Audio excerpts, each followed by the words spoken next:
Hello guys, welcome to mom mini wellness. ఈరోజు ఒక simple and quick recipe share చేయాలి అనుకుంటున్నా.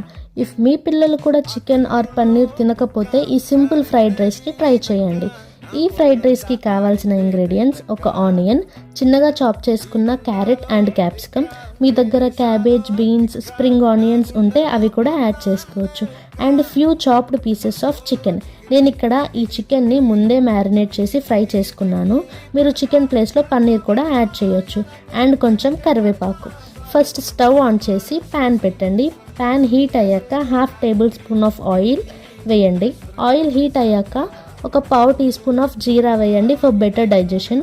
ఇప్పుడు మనం చాప్ చేసుకున్న వెజ్జెస్ అన్నిటిని యాడ్ చేసుకొని ఒక 2 to 3 minutes వరకు మంచిగా ఫ్రై చేసుకోవాలి. ఫ్రై అయ్యాక ఒక 1/2 టీ స్పూన్ ఆఫ్ పసుపు వేసి మిక్స్ చేయాలి. నేను ఈ రెసిపీ మా బాబు కోసం చేస్తున్నా, సో నేను ఎలాంటి సాసెస్ యూస్ చేయట్లేదు. ఇఫ్ వాంట్ మీరు యాడ్ చేసుకోవచ్చు. అండ్ ఆల్సో ఈ రెసిపీ మీకోసం అయితే స్పైసెస్ని ఒక 1/2 టీ స్పూన్ వరకు ఇంక్రీజ్ చేసుకోండి. ఆ తర్వాత 1/2 టీ స్పూన్ ఆఫ్ వెల్లుల్లి పేస్ట్ వేసి మంచిగా పచ్చివాసన పోయేంత వరకు మిక్స్ చేయాలి. ఇప్పుడు మనం చాప్ చేసుకున్న చికెన్ని వేసి ఒక 2 to 3 minutes వరకు ఫ్రై చేయాలి. నేను ఇక్కడ 1 cup ఆఫ్ రైస్ని యాడ్ చేస్తున్నా. ఇప్పుడు రైస్లోకి మనం స్పైసెస్ని యాడ్ చేసుకుందాము.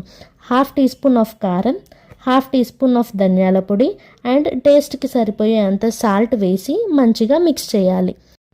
మీ దగ్గర కొత్తిమీర ఉంటే అది కూడా యాడ్ చేసి లిడ్ క్లోజ్ చేసుకోవాలి.